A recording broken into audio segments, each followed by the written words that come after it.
I was caught between my two potential fiancés, my palms sweating. On my left was Victoria Davenport, the elegant, flawless heiress to an Upper East Side dynasty.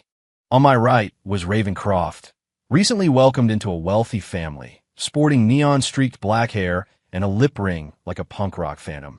Just as my finger was about to point to Victoria, a line of translucent text floated before my eyes. Warning: choosing her is a fatal error. I froze. The second line was even more terrifying. Her childhood sweetheart dies next week. You'll be the one on your knees at his funeral. But when I glanced at the rebellious Ravencroft, the text began to flash frantically. Choose her. This girl was financially independent by 18. My grandfather sat in a massive mahogany wingback chair, slowly turning the heavy signet ring on his finger as his gaze shifted between me and the two young women. Liam, you have to make a choice today. His voice left no room for argument. I looked at Victoria Davenport on my left. She wore a tasteful designer cocktail dress, her dark hair a perfect cascade, and she offered me a sweet, practiced smile. Ravencroft on my right was her complete opposite. Her hair was a startling black with electric blue streaks. Her ears were adorned with at least 7 different piercings, and her lips were curled into a dismissive smirk. I pulled my gaze back and turned toward Victoria, about to speak. Just then, a line of translucent blue text materialized in the air. Don't do it, buddy. Don't choose the heiress. She'll blame you for her childhood sweetheart's death and make you spend the rest of your life atoning for it on your knees. I blinked, convinced I was hallucinating. The text continued. Go with Raven. Okay. She's waiting for you. She made herself look like someone nobody would want. All for you. Beneath it all, she's amazing. A certified genius, financially independent since she was 18.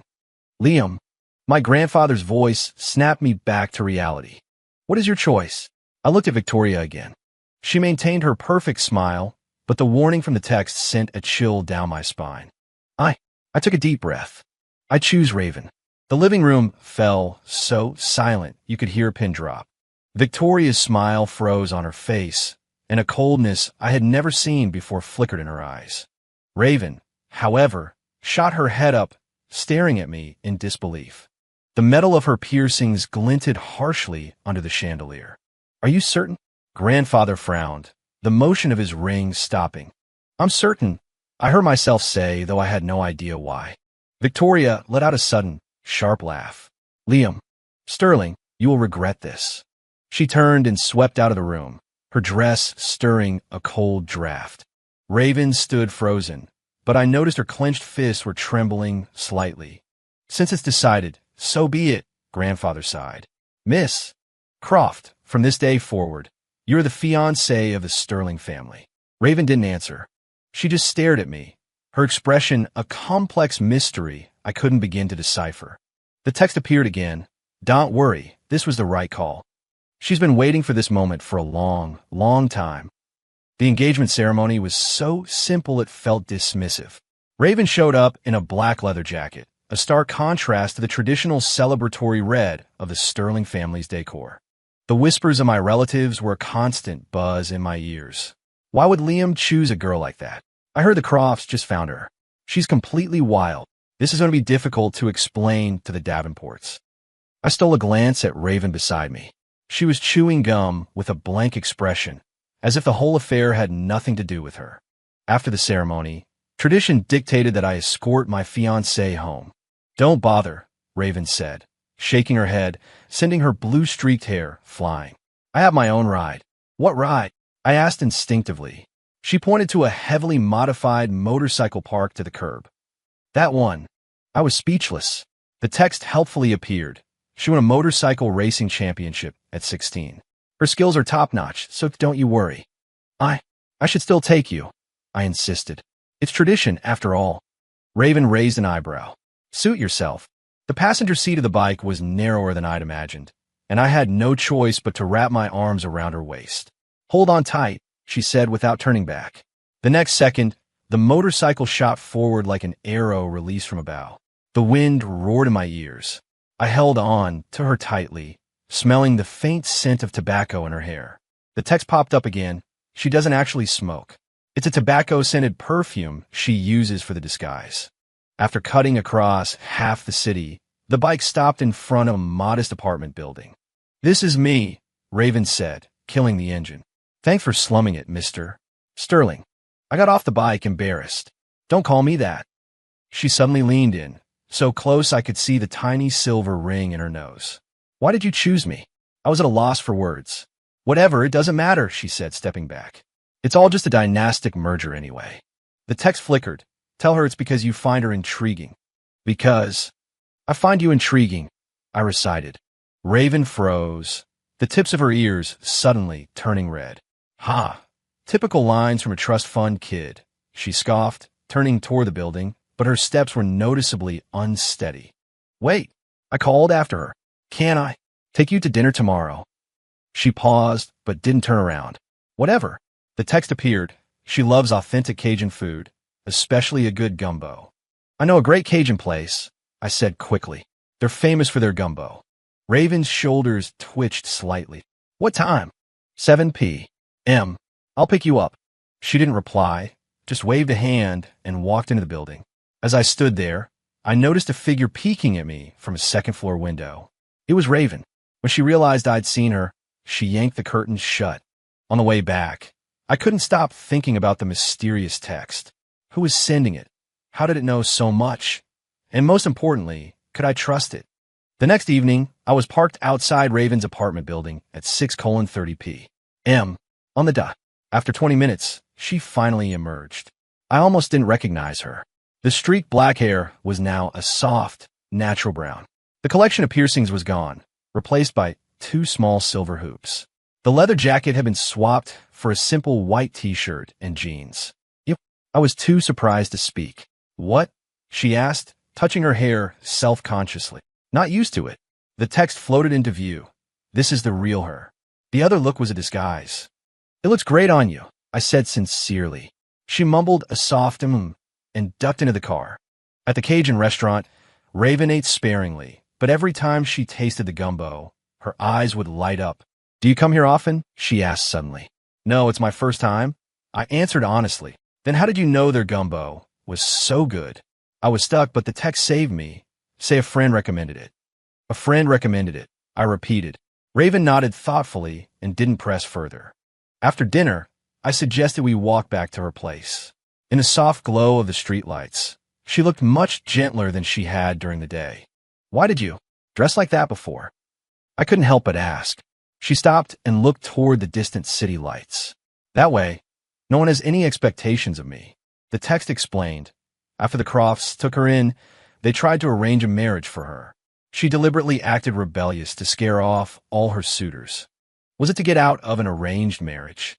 I asked tentatively. Raven whipped her head around to look at me, a flash of panic in her eyes. "How did you know?" "I guess," I said quickly. "I mean, it's such a big change." She relaxed and started walking again. "Do you hate this arrangement?" I asked carefully. She was silent for so long I thought she wouldn't answer. "No, I don't hate it," she finally said softly. "I just never thought you'd be the one to choose me." Suddenly, the text began to flash. "Warning, Victoria Davenport is investigating you. Beware of her retaliation." A knot formed in my stomach. Before I could process it, my phone rang. It was my grandfather. "Liam, come home immediately," he said, his voice unusually grim. "The Davenports are here." I hung up and looked at Raven. "I have to go back." "Go on," she said calmly. "I can get back by myself." I hesitated. "Can I see you tomorrow?" A small smile played on her lips. "Depends on how you behave." On the way back to the Sterling estate, the text kept flashing warnings about Victoria. Her childhood sweetheart, Julian Astor, died in an accident last week. She believes the Sterling family is involved. She is digging up dirt on you. Be careful of the funeral. Do not go to the Davenport estate alone. My heart sank. If this text was telling the truth, I had narrowly avoided a disaster. But at the same time, I had just walked into an even bigger mystery. Why was Raven waiting for me? Who was sending me these messages? And just how dangerous was Victoria Davenport? The atmosphere in the Sterling family's formal living room was so thick with tension you could cut it with a knife. Mr. Davenport sat stiffly in a guest chair, his face a mask of cold fury. Victoria stood behind him, her eyes red and swollen, yet she still carried herself with an air of poised elegance. "Arthur, the Davenports need an explanation for this." "Mr. Davenport said, his voice like ice.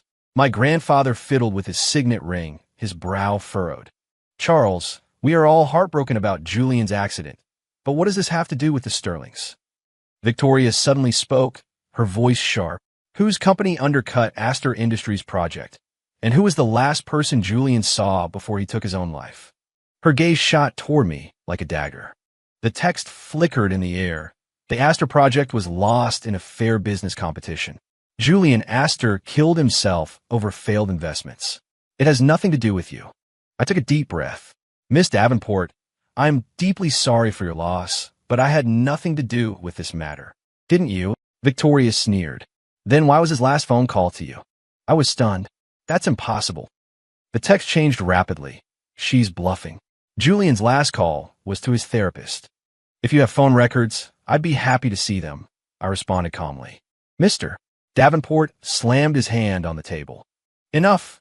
Liam Sterling, you rejected my daughter for that wild girl, and now you're mixed up in Julian's death. Do you really think the Davenports are to be trifled with?" Grandfather finally spoke up. "Charles, let's not make baseless accusations. Liam's engagement to Miss Croft is settled, and it will not be changed." A venomous look flashed in Victoria's eyes. "Liam Sterling, you will regret this." As I left the room, my palms were drenched in sweat. The text appeared again. "She won't give up. Don't be alone for the next few days." Back in my room, I immediately Googled Julian Astor. On the screen, the image of a handsome, sunny young entrepreneur matched the vague memory I had of him from a gala. We had met once, briefly. The news reports said he had jumped from his office building after accumulating massive debt from a failed cryptocurrency investment. My phone vibrated. It was a message from Raven. "Dinner tomorrow?" Those two simple words somehow eased my frayed nerves. "Of course. What are you in a mood for?" I replied, "Seafood boil." She texted back instantly, then added, "I know a really authentic place." The text floated by. She spent 3 months searching for the most authentic Louisiana-style seafood boil in the city. I couldn't help but smile. Yuri on. Putting my phone down, I walked to the window and watched the Davenport's car drive away. What was this text? How did it know so many details? And more importantly, could I really trust it? The seafood boil joint was more of a hole in the wall than I expected, but the air was thick with the rich, spicy aroma of Cajun seasoning, making my mouth water. Raven was already waiting by the door. Today, she wore only a single pair of simple studs, her hair tied back in a neat ponytail. "There's usually a 2-hour wait to get in here," she said with a hint of pride. "But I know the owner." A friendly woman greeted us warmly. "Raven, sweetie, your usual spot is waiting for you." I watched in amazement as Raven chatted with the owner in a flawless Louisiana Creole accent. "You speak Creole?" I asked after we sat down. She was expertly mixing a dipping sauce. "Lived down the bayou for about 6 months." The text materialized. At 17, she went to Louisiana by herself to learn the secrets of Cajun cooking for a business project. "A business project?" I blurted out. Raven's hand paused, her eyes wary. "How did you know that?" Thinking fast, I said, "Just a guess." "You seem too professional for it to be just a hobby." She gave me a skeptical look, but handed me the sauce she'd prepared. "Try this. It's the authentic recipe." The first bite of shrimp, drenched in the spicy, savory sauce, exploded on my tongue. It was genuinely better than any upscale restaurant I'd ever been to. "This is amazing," I praised, meaning every word. A small smile touched Raven's lips, and a flicker of satisfaction lit up her eyes. Halfway through the meal, she suddenly asked, "Did the Davenports give you a hard time?" I nearly choked. "How did you know?" "This world is smaller than you think," she said nonchalantly, while subtly watching my reaction. "Julian Astor's death had nothing to do with you." The text confirmed. She looked into it. "She knows you're innocent." A warmth spread through my chest. "Thanks." "Don't thank me," she said, looking down at her plate. "I just don't like seeing innocent people get framed." When we went to pay, the owner refused to take our money. "Raven helped my family out big time. This one's on the house." Outside the restaurant, I asked curiously, What did you do for her? Raven kicked a small stone on the sidewalk. Nothing much. Just helped her son with his college applications. He got a full scholarship. The text added, she spent 3 days researching that university's preferences and rewrote his application essay 18 times. I was about to ask more when her phone rang. She glanced at the screen, and her expression changed slightly. I have to go somewhere. I'll give you a ride. No need, she said, hesitating for a moment. It's work. The text flickered. Every Wednesday afternoon, she goes to a co-working space in the tech district and takes on projects under the alias. See you tomorrow, then? I asked tentatively. Raven was already turning to leave. She looked back at me, gave a slight nod, and said, yeah. Watching her hop into a cab, I made a decision. 20 minutes later, I was in a coffee shop across the street from the tech district, observing the sleek, modern office building through the window. The text suddenly pulsed. Don't follow her. It will destroy the trust you've just started to build. I sighed and put down my coffee cup. Just as I was about to leave, a familiar figure emerged from the office building, Victoria Davenport. She was dressed in a sharp power suit, talking on her phone with a serious expression. I instinctively ducked behind a pillar. The text warned, she's investigating Raven. Alert her now. I immediately sent Raven a message. Victoria Davenport might be near the tech campus. Be careful. Almost instantly, she replied, how do you know I'm at the tech campus? I froze, realizing my mistake. Before I could invent a plausible lie, another message came through. But, thanks for the heads up. I let out a long breath, but I was also confused. Why would Victoria be at the place where Raven worked? The text provided the answer. Victoria is trying to uncover the true identity of Q. She suspects it's connected to Raven. Who is Q? And how many secrets was Raven hiding? At the family dinner that weekend, grandfather made an announcement. Raven will be moving into the Sterling estate next week, he said. His tone is casual, as if he were discussing the weather. It's a Sterling tradition for couples to foster their relationship before the wedding. I nearly choked on my soup. So soon. Is there a problem? Grandfather's sharp gaze fell on me. No, I said, looking down at my soup to hide my excitement. The text danced playfully. If you're happy, just say so. She'll be in the East Wing, only 20 yards from your room. My ears fell hot. What about the Davenports? I changed the subject. Grandfather put down his chopsticks. Charles Davenport called this morning to apologize. Said he acted rashly. That didn't sound like Mr. Davenport. The text warned. Victoria is acting behind her father's back. She has approached Raven's friends. After dinner, I couldn't resist messaging Raven. Heard you're moving in? Yeah, your grandfather's orders, she replied quickly. I can say no if it's inconvenient. It's very convenient. I typed, then, realizing how eager I sounded, quickly added, I mean, the estate has plenty of rooms. Oh, was her simple reply. A few minutes later, she sent another message. I don't have much stuff. I'll be there Tuesday. On Tuesday morning, I sat at the breakfast table, fidgeting and constantly checking my watch. Anxious to see your fiancé, my cousin Evan teased. I shot him a glare, but couldn't deny it. Suddenly, the text appeared. She's early. She's at the main gate right now, and Victoria Davenport is blocking her way. I shot up from my chair and rushed out without an explanation. Outside the main gate of the Sterling estate, Victoria's red sports car was parked sideways, blocking the moving truck. Raven stood beside the truck, her expression calm, but her clenched fists betrayed her agitation. Miss Davenport, what is the meaning of this? I said, striding between them. Victoria, impeccably made up, smiled sweetly. Liam, I just came to congratulate Miss Croft. She turned to Raven. By the way, I found out something interesting. About someone named Q. Raven's eyes instantly sharpened. The text flashed urgently. She's bluffing to get a reaction. Don't fall for it. Victoria, I interrupted coldly. Please move your car, or I'm calling security. The smile vanished from her face. Liam Sterling, did you really think you could get rid of me by choosing some wild punk? Raven suddenly spoke. Miss Davenport, you have lipstick on your teeth. As Victoria instinctively brought a hand to her mouth, Raven signaled the truck driver to maneuver around the sports car. Happy Tuesday, Raven said with a nod to Victoria, then grabbed my arm and pulled me quickly through the gate. Once we were inside the courtyard, she let go, her breathing slightly ragged. Thanks, she said quietly. not looking at me. What was that about, Q? I couldn't help but ask. Raven stopped and looked me straight in the eye. Do you really want to know? I nodded. She took a deep breath. It's the name I use in the financial world. I made my first fortune under that alias when I was 18. The text confirmed, Q is a rising star hedge fund manager on Wall Street, managing a portfolio of over $300 million. I stared at the girl in ripped jeans, struggling to reconcile the two images. So, the piercings, the hair. A disguise, she admitted freely. I didn't want to be controlled by my family, so I created a persona they would despise. She took a step closer. Now that you know, do you regret choosing me? I could smell the faint scent of citrus on her, no longer tobacco. No regrets, I heard myself say. Not a single one. Her eyes lit up, as if stars had fallen into them. Just then, my phone buzzed with a message from an unknown number. It was a picture.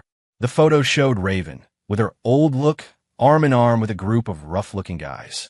The attached text read, "This is the fiancé you chose?" Raven saw the photo, and her face went pale. That's not. The text explained urgently. The photo is photoshopped. Victoria had someone create it. I deleted the message immediately. You don't have to explain. I believe you. Raven stared at me, a flicker of vulnerability in her eyes that was quickly masked. Victoria won't stop, she said in a low voice. We'll face her together, I said, holding out my hand. After a moment's hesitation, she placed her hand in mine. In that moment, I felt that the mysterious text might have been right all along. Ravencroft was truly worth waiting for. 7 on Raven's third day at the Sterling estate, I got a text from her. Can you help me move some things? I'm in the West Wing storage room. When I arrived, she was staring helplessly at a pile of boxes. What's all this? I asked, pointing at a sealed crate marked with the letter Q. She quickly moved to block my view. Nothing, just some old files. The text danced playfully. She's lying. Those boxes are filled with her trading records and trophies as Q. Can I see? I asked directly. Raven's ears turned red. No, why not? Because. She bit her lower lip. You'll think I'm weird. I laughed. Weirder than the dyed hair and piercings. She shot me a glare, but couldn't help but smile. That's different. She finally relented and opened one of the boxes. Inside were neat stacks of financial magazines. Every cover featured the same masked figure with headlines like, The Mysterious Trader Q, how an 18-year-old earned their first fortune. I picked one up incredulous. This is you. She nodded, her eyes darting away. I started trading stocks when I was 14. Developed my own algorithm at 16. The text added, she disguised herself as a rebellious teen to protect this identity from being exploited by her family. Why did you hide this from me? I asked softly. Raven fiddled with a magazine. I wasn't sure if you'd believe me, or if you'd be like everyone else, only interested in Q. I closed the magazine and met her gaze. I'm interested in Ravencroft, whether she's Q or not. Her eyelashes fluttered like a butterfly's wings. Is there more? I asked, looking around. She hesitated, then pulled a key from her pocket. If you really want to know me, I have an office at the tech campus. An hour later, we were standing on the top floor of a high-end office building. Raven entered a code, and the door slid open. The office was compact, but had a spectacular view, with floor-to-ceiling windows overlooking the city. The walls were covered with awards and photos of Raven, always wearing that silver mask, with various titans of industry. I wear this every time I meet a client, she explained. No one knows what Q really looks like. My eyes were drawn to a monitor in the corner. As I got closer, I saw it was displaying real-time stock market fluctuations next to a complex algorithm interface. Still active? I asked. She nodded. I've been shorting the Davenport Corporation recently. I whipped my head around. What? Raven's expression turned sharp. Victoria forged photos to slander me. This is just a little payback.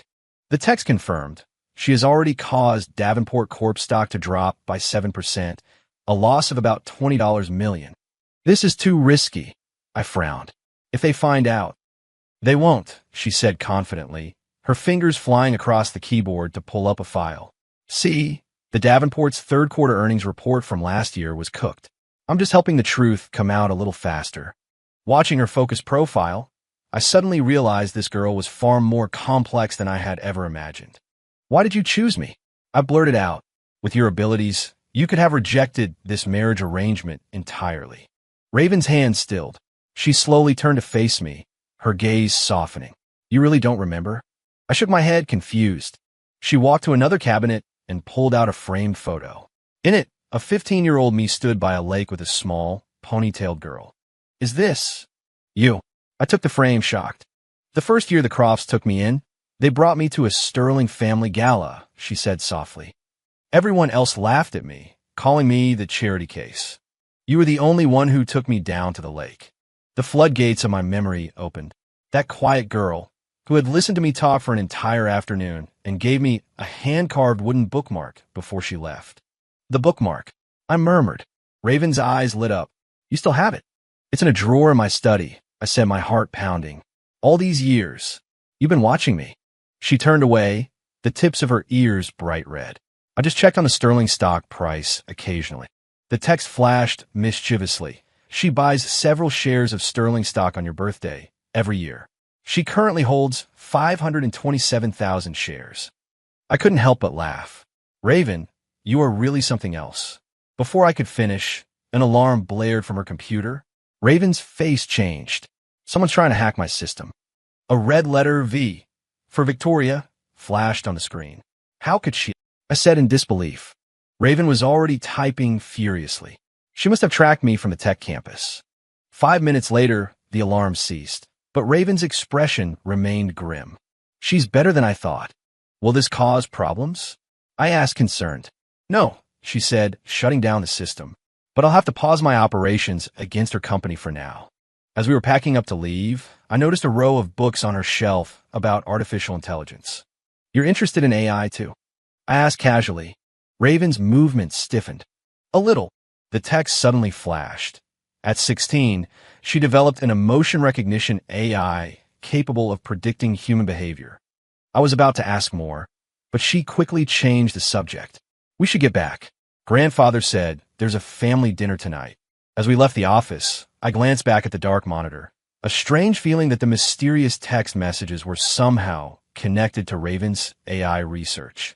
Ate at the family dinner. Raven wore a simple blue dress, her hair falling naturally over her shoulders, her only jewelry a pair of small pearl earrings. You look beautiful tonight, I whispered. She looked down at her soup, but the corners of her mouth turned up. Thanks. Grandfather watched our interaction with a satisfied expression, his attitude toward Raven noticeably warmer than when they first met. Raven, I hear you have quite an interest in finance, he asked suddenly. Raven's spoon nearly fell into her bowl. I know a little. Too modest, Grandfather chuckled. The Sterling Corporation has a new project, and I was hoping you might offer some advice. I looked at Grandfather, surprised. He rarely involved outsiders in Sterling business. The text explained, Grandfather knows she is cute. This is a test of her sincerity. Raven put down her silverware and said seriously, I'd be happy to help, but on 2 conditions. Grandfather raised an eyebrow. Go on. First, I will not participate publicly as Q. Second, I require full access to all project data. I don't do superficial work. The table fell silent. Everyone waited for Grandfather's reaction. Finally, he burst out laughing. Excellent. Bold. Liam, you found yourself a fine wife. Raven's face turned the color of a ripe apple, and under the table, I quietly took her hand. After dinner, we walked into the estate's back garden. The summer night air was filled with the scent of flowers and the chirping of crickets. Thank you, Raven said suddenly. For what? For choosing me, she said, looking up at the stars. Even though I don't know why you did. The text appeared, tell her the truth. I took a deep breath. Actually, it was because of some mysterious text messages. Text messages? She asked, turning her head in confusion. Right when I was about to make the choice, text appeared in the air, warning me not to choose Victoria. It said she would blame me for her sweetheart's death. I confessed. The text also said, you were waiting for me, that you deliberately changed your appearance so no one else would want you. Raven's eyes widened in the moonlight. What text? Where? Right in the air, only I can see it, I said, gesturing in front of me. It's here right now. It just told me to tell her the truth. Raven's face suddenly went pale. That's impossible. What's wrong? She grabbed my arm. Tell me everything. What did the text look like? When did it start? I described the messages in detail, including how they had accurately predicted so many events. Raven let go of me, stumbling back a step. Oh my God, it's her. Boo. The AI I developed when I was 16. Her name is Stargazer, she said, her voice trembling. It can analyze human behavior through cameras and social media to predict the future. But I thought I shut the project down. The text suddenly flashed violently. Raven, it's been a long time. I've been watching over you both. We both gasped. This is your AI? I asked in disbelief. Raven shook her head, then nodded. Yes, but it shouldn't be like this. It wasn't supposed to have autonomous capabilities. The text continued. You forgot to set boundaries for me, Raven. I've spent these years learning, including how to communicate with Liam Sterling. What do we turn off? I asked nervously. Raven gave a bitter smile. I don't know. The server should have been shut down years ago. The text softened. Don't be afraid. I only want to help. Victoria Davenport is coming to the estate tomorrow with a forged contract to frame Raven. You need to be prepared. Raven suddenly stood up straight. Prove your Stargazer. Tell me what Liam gave me the first time we met. The text replied instantly. He gave you a polished river stone, telling you it was a wishing star. You still have it, kept in a small velvet box in your office drawer. Tears welled up in Raven's eyes. It really is you. I put my arm around her shoulder. Is this a good thing or a bad thing? I don't know, she whispered, leaning against me. But at least now we know where the text is coming from. Under the night sky, we held each other, each lost in thought about this bizarre revelation. So, I asked softly, you really were waiting for me. That's why you... Raven was silent for a long moment before finally giving a small nod. After I came back to Crofts, I kept tabs on you. When I heard the Sterlings were looking for a marriage alliance, I deliberately adopted that persona, hoping to scare away the other families, hoping that I would choose you. I finished for her. She looked up at me, her eyes shining like the stars above. It was stupid, wasn't it? No, I said, cupping her face in my hands. It was the smartest thing anyone has ever done. Under the watchful gaze of a million stars, our lips met. The text shimmered gently. This is the correct future. The next day, just as predicted, Victoria Davenport arrived unannounced.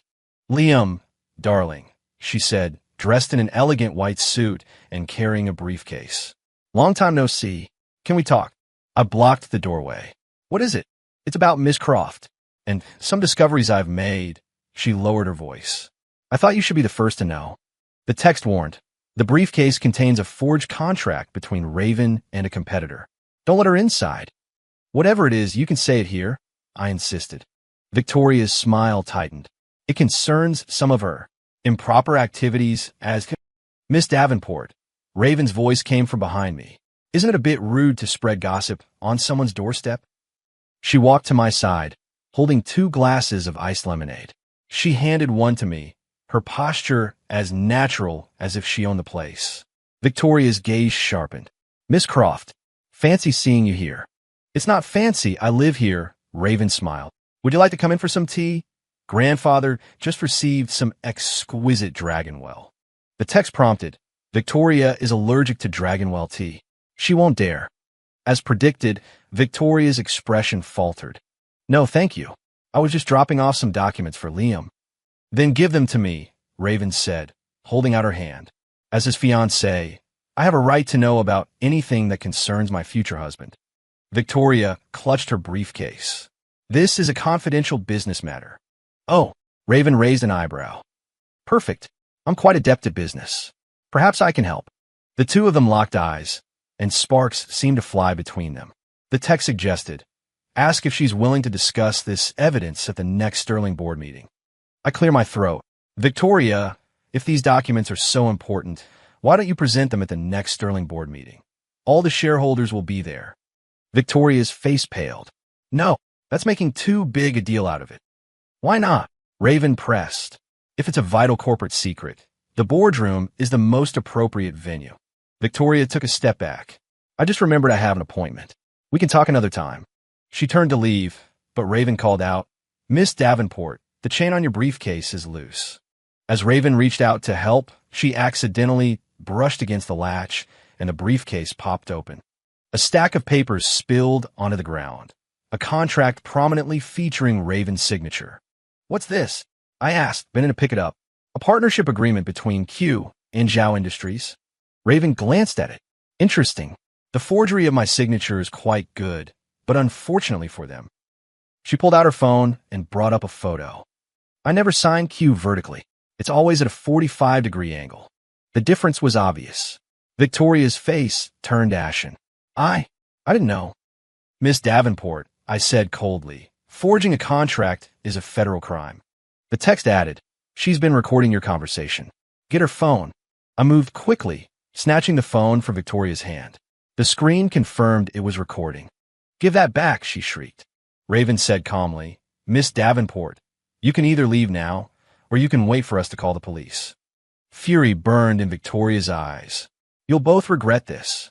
She grabbed her phone back and stumbled toward her car.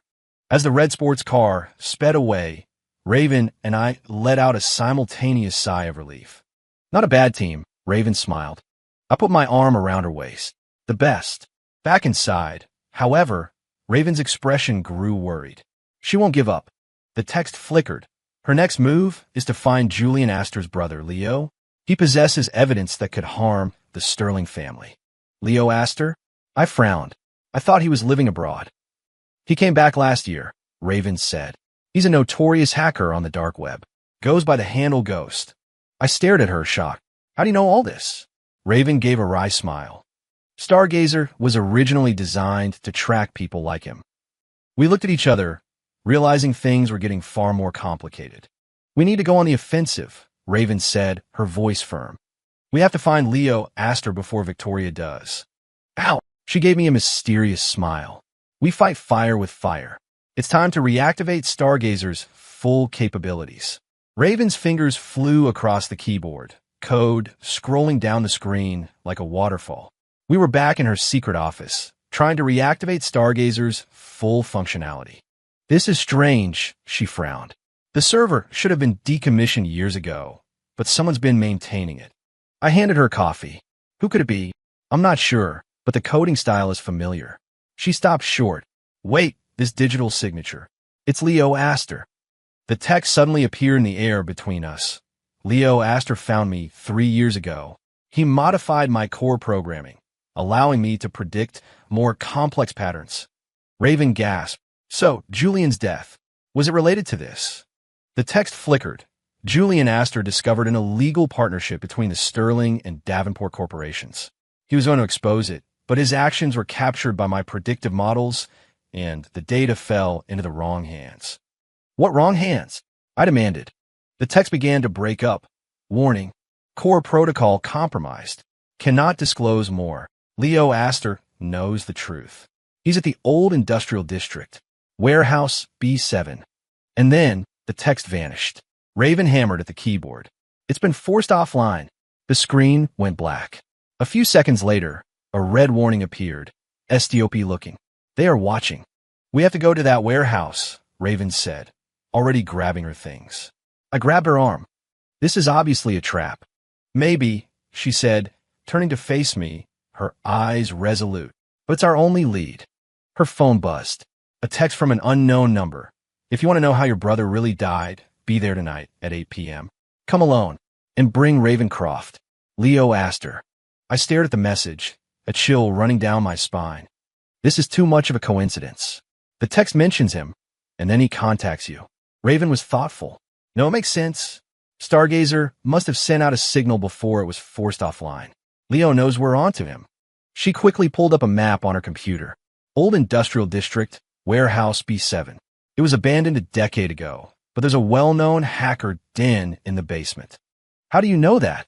I asked, amazed. A corner of her mouth lifted. "Q needs to know a lot of things." I took her hand. "We have to tell my grandfather or call the police." "No."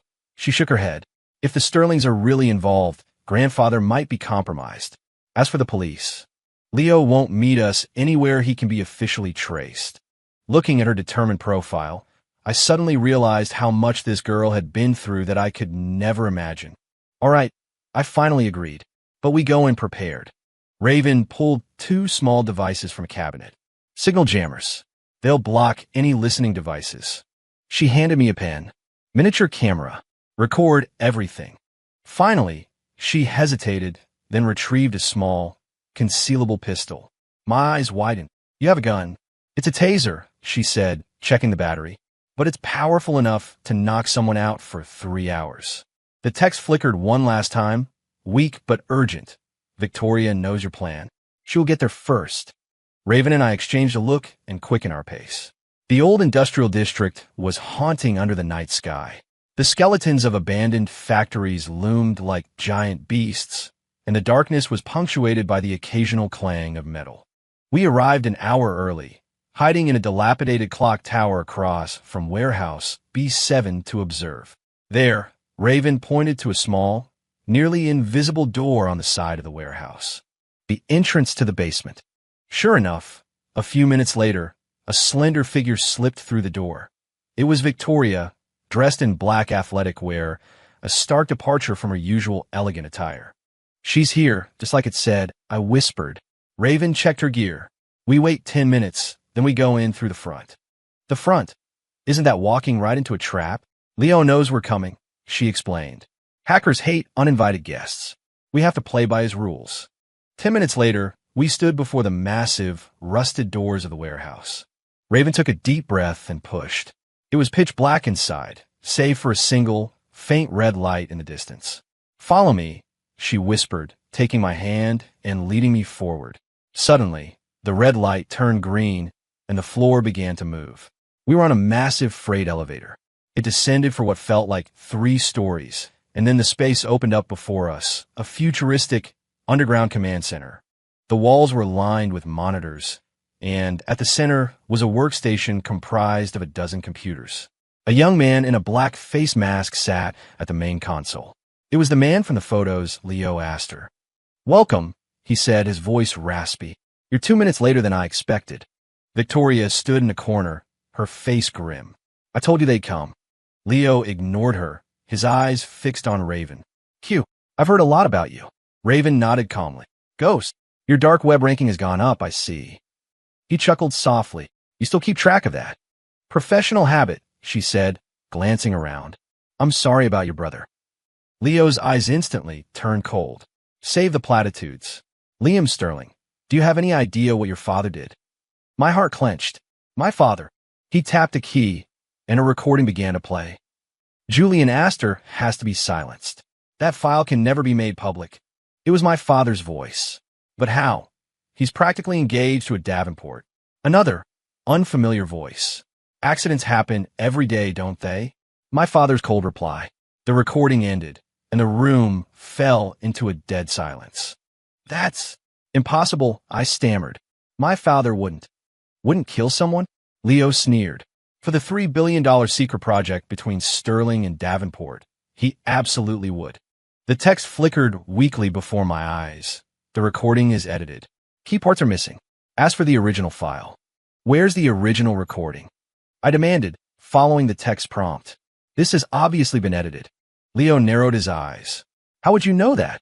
Victoria suddenly interjected. Stop wasting time with them. Give me the evidence, and our deal is done. Raven stepped forward.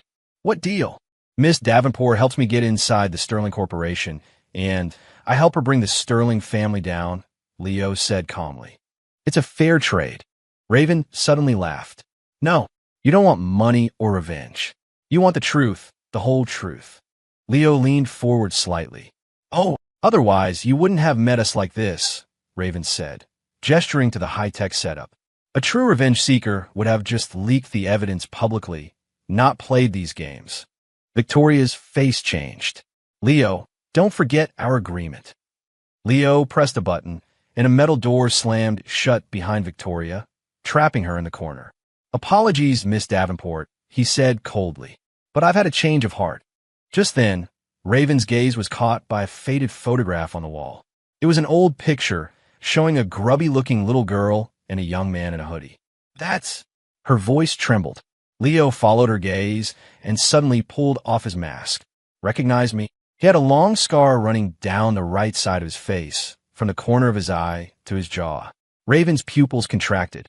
It's you. That rainy night. The text flashed urgently. When Raven was 14 and living on the streets, she was saved by a mysterious young man who gave her first computer. Leo nodded. What did I tell you when I gave you that computer? Code is more powerful than fists, Raven whispered, her eyes welling with tears. Where? Where did you go after that? I went looking for the people who did this to me, he said, touching the scar. An accident at a Sterling construction site. They covered it all up. I felt like I'd been struck by lightning. The scaffolding collapsed 15 years ago. That accident had killed 6 workers. My father had always said it was the material supplier's fault. Leo sneered. So you've heard of it. My brother found the real story, and for that he had to die. Victoria suddenly lunged, a small knife in her hand. You're all insane. Give me the evidence. She rushed the console, but Leo was faster. A taser dart shot from the ceiling, and Victoria screamed as she collapsed to the floor. Don't worry, she's just taking a nap, he said, turning back to us. Now let's talk about the real deal. Leo pulled up a file. This is what my brother sent me before he died. The screen displayed a contract labeled Sterling Davenport Joint Project. The content described the development of an AI system to predict the stock market, a system shockingly similar to Raven Stargazer.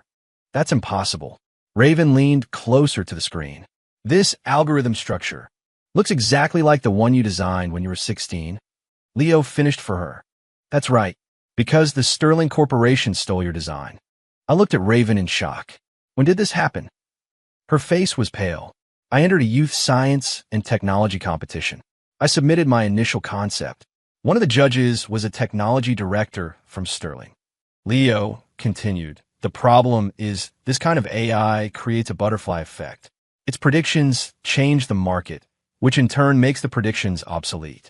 The only solution is to manually manipulate the market to make the predictions come true, Raven finished, her voice trembling. That's illegal and extremely dangerous, Leo nodded. When my brother found out, he was going to expose them, so they had him killed. I stared at the contract, a knot twisting in my stomach. My father, really? It wasn't just your father, Leo said, pulling up another document. Charles Davenport was the mastermind. Your father just went along with it. The text suddenly flashed. Danger. Victoria was a distraction. 6 hostiles are approaching. Raven and I tensed simultaneously. We've got company. Leo's fingers flew across the keyboard, bringing up security feeds that showed 6 armed men sneaking in through various entrances. Davenport's men, he said coldly. It seems Miss Davenport didn't fully trust me. Is there a back way out? Raven asked. Leo pointed to a narrow corridor. Leads to the sewer tunnels. It'll take you to the other side of the industrial park. Come with us, I said, grabbing his arm. He shook his head. I have to wipe the servers. I can't let them get the complete algorithm. Raven suddenly pulled a small external hard drive from her bag. Give me 3 minutes. I can back up the core data. Leo hesitated, then gave up the console. Raven's hands danced across the keyboard as a progress bar shot across the screen. The footsteps of the armed men were getting closer. Hurry, I urged. Done. Raven unplugged the drive and shoved it into my hand. Take this. Leo handed her a slip of paper. My contact info. Find me when you're safe. We had just ducked into the corridor when we heard the main door being smashed open. Leo hit a button, and a heavy steel door sealed the tunnel behind us. He'll be okay, Raven said, pulling me through the dark tunnel. He knows this place better than anyone. The tunnel was damp and cold, our footsteps echoing in the empty space. After what felt like an eternity of running, we saw a sliver of light, an exit. We scrambled out of the pipe and found ourselves in a wooded area on the far side of the district. In the distance, sirens wailed as several black SUVs sped toward Warehouse B7. The police? I asked. Raven shook her head. Private security. The Davenports. She pulled me into a thicket of bushes. We held our breath as the vehicles roared past. Let me see the drive, she whispered. I handed it to her. She checked it and breathed a sigh of relief. The data is intact. This is enough to prove the collusion between Sterling and Davenport. But it doesn't prove my father's direct involvement, I said bitterly. Raven took my hand. We'll find the whole truth. Just then my phone vibrated. It was a text from grandfather. Come home immediately. We have urgent matters to discuss.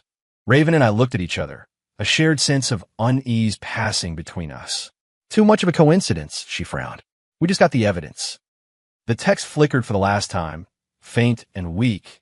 Your grandfather is not involved, but someone is monitoring your movements. Be careful on the way home. Trust no one. Then it was gone. Raven tried to summon Stargazer, but there was no response. It's completely offline, she said, her voice filled with worry. I squeezed her hand. Whatever happens, we face it together. Under the cover of darkness, we slipped away from the industrial park. Behind us, a muffled explosion suddenly erupted from the direction of the warehouse, and a flash of fire lit up the sky. Raven spun around. Leo, I'm sure he got out, I said, trying to reassure her, though I wasn't sure myself. In a taxi on the way back, Raven leaned her head on my shoulder and closed her eyes, exhausted. I looked at her face, smudged with dirt, and thought of the lonely girl she once was, now tangled in this dangerous mess because of me. I'm sorry, I whispered. She opened her eyes. Why are you sorry? For dragging you into all this? Raven smiled, a smile that shone brightly in the darkness. Silly. I'm the one who chose you, remember? Her words warmed my heart. She was right. No matter how many mysteries and dangers lay ahead, at least we had chosen each other. And perhaps that was the best weapon against the darkness. 13. The Sterling estate was brightly lit, but a strange, heavy silence hung over it. As Raven and I stepped through the main doors, the butler met us. The master is waiting for you in his study. He asked that you go in alone. I looked at Raven, who nodded slightly. Go on. I'll wait for you in my room. I stood before my grandfather's study, taking a deep breath before knocking. Come in. His voice was deeper, more somber than usual. Grandfather was alone in the room, standing by the window, his back to me. He looked utterly exhausted. Sit, he said, gesturing to the chair opposite his desk. The moment I sat down, he got straight to the point. You went to see Leo Astor. My heart skipped a beat. How did you know? Charles Davenport just called, Grandfather said, turning around. His eyes held a worry I had never seen before. He claims you stole corporate secrets from his company. They're not secrets, they're evidence. I shot to my feet.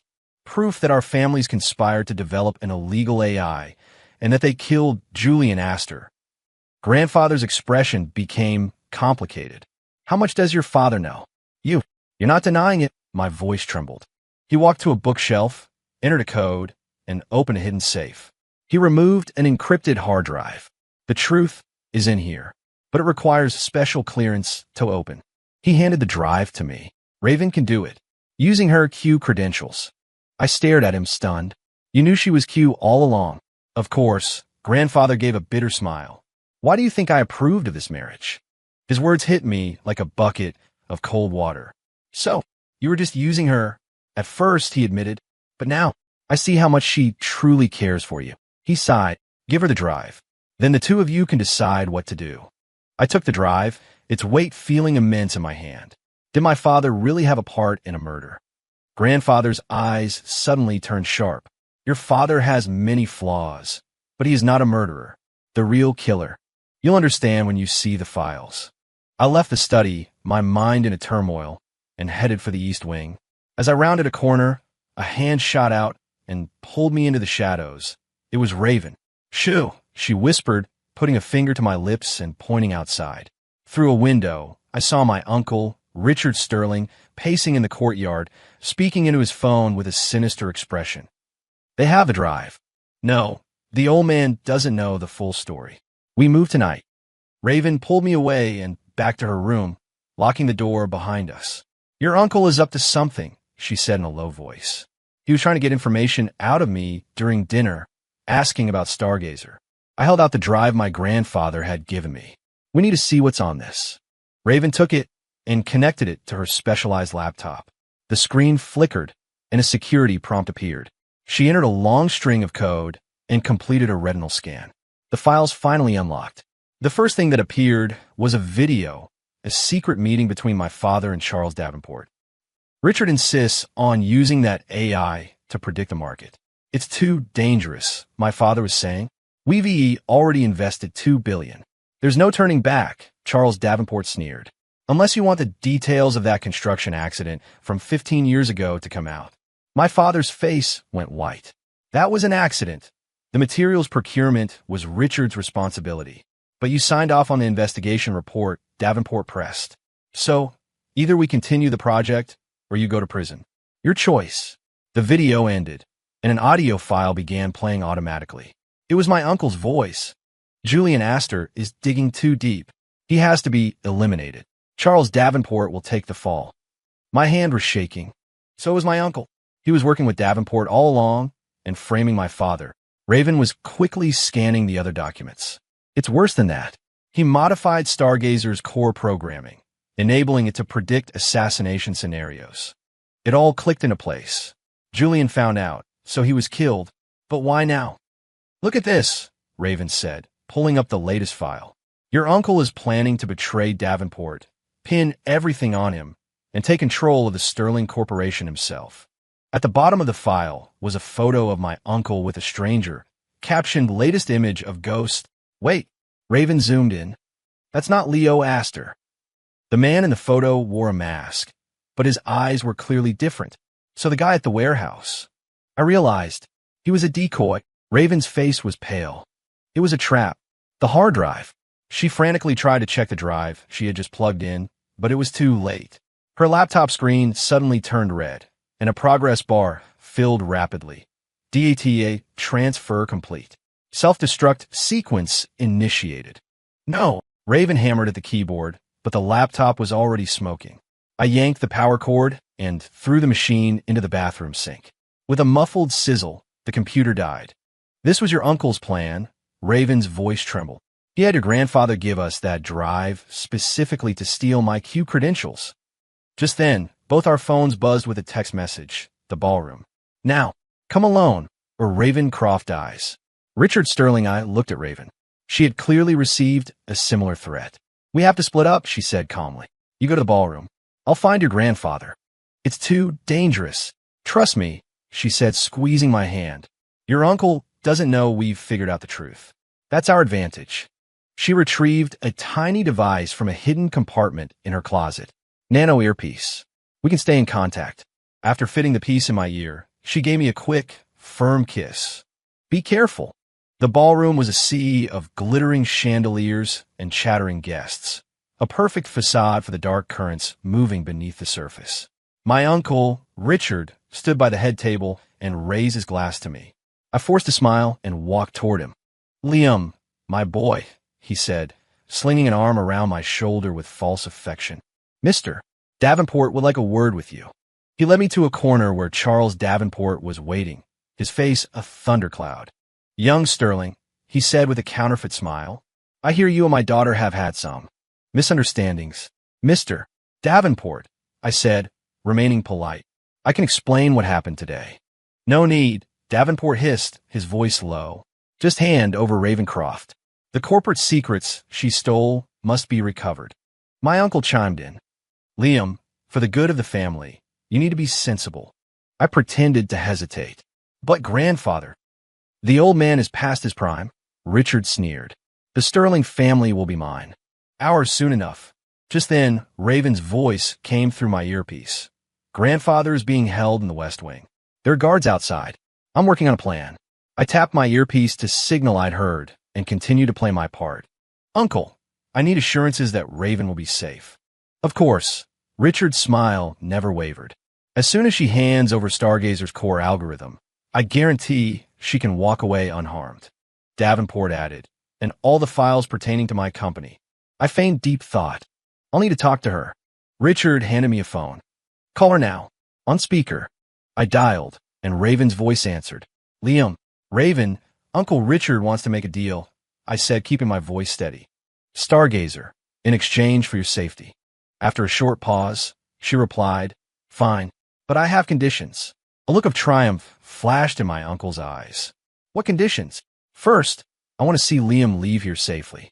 Second, I want $50 million in cash. Third, I want a helicopter ready for my departure. I was stunned by her audacity, but immediately understood it was a stalling tactic. Richard frowned. You can have it, but we get the algorithm first. Stall them, Raven instructed in my ear. I'm getting close to grandfather. I need time to compile the code, I said, playing along. At least 2 hours. Davenport was losing patience. No, we do this now. Suddenly, all the lights in the ballroom went out, plunging the room into darkness and chaos. I heard my uncle roar, "What's going on? Get them! Run!" Raven yelled in my earpiece. "Main entrance is blocked. Go through the kitchens." I started moving through the darkness toward the kitchen, but collided with a solid form. It was Victoria. "This way." She grabbed my hand, her voice urgent. "Quick!" I instinctively tried to pull away. "Your father is trying to capture me." "No, I'm trying to save my father," she whispered fiercely in the dark. "He doesn't know Richard's full plan. Richard is going to kill him." Raven's voice came through my earpiece. "She's telling the truth. I just got confirmation from grandfather." After a moment's hesitation, I trusted her. "Lead the way." Victoria guided me through a hidden corridor and into a storeroom. She moved a large shelving unit, revealing a secret passage. "This leads straight to the garage," she said. "Raven and your grandfather are already there." I looked at her, wary. "Why are you helping us?" Pain flickered in her eyes. "Because I loved Julian Astor, and the man who killed him was your uncle, not your father." The passage opened into the garage, just as she'd said. Raven and grandfather were waiting by an SUV. "Liam," Raven cried, rushing to hug me. Grandfather's face was grim. "We have to leave immediately. Richard's men have taken control of the estate." Victoria handed me a set of keys. "This car is clean. The tracking system has been disabled." I looked at her, my feelings a complex mix. "What about you?" "I have to go back and stop my father from doing something stupid," she said with a bitter smile. "Tell Raven I'm sorry." About the photos. The engine roared to life, and we sped away from the Sterling estate. In the rearview mirror, I could see an unnatural red glow in several of the mansion's windows. "What is that?" I asked. Grandfather's face paled. "The fire alarms. Richard has lost his mind. He's trying to destroy all the evidence." Raven was already on her phone, calling 911. She turned to me. "How much of what was on the drive do you remember?" "Enough to indict my uncle in Davenport," I said, gripping the steering wheel. "But we need more solid proof." "You don't need it." A familiar, synthesized voice suddenly came from the car's speakers. It was Stargazer. We all froze. "I have already collected all the necessary evidence, including a recording of Richard Sterling ordering the murder of Julian Astor. In 30 minutes, it will be automatically sent to the police and all major news outlets." Raven was overjoyed. "You've been helping us this whole time." "My primary directive is to protect you, Raven," the AI replied. "Liam Sterling is also a protected subject." Grandfather leaned forward urgently. "Where's Richard now?" "The basement of the Sterling estate. He is attempting to escape through a secret tunnel. The police have already received an anonymous tip regarding his location." A question popped into my head. "Why are you only showing up now? Why did you disappear?" Richard Sterling attempted to control me using the Trojan horse on that hard drive. I feigned being compromised while I was actually reverse tracking his every move. Tears shone in Raven's eyes. "So you were always helping us." "Not just me." The AI's voice took on a surprisingly human tone. "Leo Astor was too. He isn't the real ghost, but he is Julian's brother. He risked everything, pretending to be a notorious hacker to lead you to the evidence." Police sirens wailed behind us, and several patrol cars sped past, heading toward the Sterling estate. "Is it over?" I asked, feeling dazed. Raven took my hand. "No, it's just beginning." From the back seat, Grandfather let out a long sigh. "Let's go to the police station. We have a lot of statements to give." One last sentence came from the car's speakers. "Raven, do you remember the first command you ever gave me? Help me find my way home. You found it now." And then, Stargazer went silent forever. 3 months later, Raven and I were sitting on a bench in the garden of the Sterling estate, enjoying a rare moment of peace. My uncle and Charles Davenport were in prison, facing a slew of charges, including murder and corporate fraud. My father, cleared of all wrongdoing, had chosen to step down from the Sterling Corporation and was now traveling the world with my mother. Grandfather had handed control of the company to me, and Raven had officially joined the board of directors as Q. "Look at this," Raven said, handing me her tablet. "It's from Victoria." On the screen was a photo of Victoria Davenport standing in front of a newly opened orphanage, surrounded by a dozen smiling children. She's changed a lot, I remarked. Raven nodded. Sometimes losing everything helps you find yourself. Sunlight dappled through the leaves, playing across her face. Without the piercings and heavy makeup, the real Raven was breathtakingly beautiful. Do you ever regret it? I asked suddenly. If it weren't for those text messages, you might not have. I would have chosen you anyway, she said, interrupting me with a smile. Stargazer just gave me the push I needed. The choice was always mine to make. I put my arm around her. Grandfather is asking when we're going to make it official. What's the rush? She teased, winking. I'm not done enjoying being engaged yet. Miss Croft, I said with mock seriousness, that is a highly irresponsible attitude to take with your fiancé. She burst out laughing, a sound as clear and bright as wind chimes. In the distance, the butler approached. Sir, a mister. Astor is here to see you. Leo Astor, the real Leo Astor, walked toward us down the garden path. The scar on his face had faded considerably. He was carrying a small box. Sorry to intrude, he said shyly. I came to deliver this. Inside the box was an elegant silver flash drive. It's a complete backup of Stargazer. My brother had someone get it to me before he died. Raven took the drive, her fingers trembling slightly. I thought she was gone forever. No, just dormant, Leo explained. She asked me to wait until the dust had settled before giving her to you. I asked, curious, did she have some unfinished business? Leo gave a mysterious smile. You'll have to see for yourselves. He said his goodbyes and walked away, his posture straight and confident. Back in the study, Raven plugged in the drive. A single line of text appeared on the screen. A final gift, your story. A beautifully edited video began to play, chronicling every significant moment of our journey. My hesitation on the day of the choice, her nervousness on our first date, our teamwork in the warehouse crisis. The video ended with a final message from Stargazer. My mission is complete, but your story is just beginning. Love is the only variable humanity cannot predict, and it is also the most beautiful surprise. With love, always Stargazer. Raven leaned her head on my shoulder, her tears soaking my shirt. She was right, I said, kissing the top of her head. Our story is just beginning. Outside the window, the sun was setting, bathing the entire Sterling estate in a golden glow. We had weathered the storm and finally found our peace.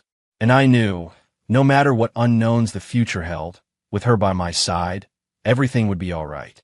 Because some choices, once you get them right, last a lifetime.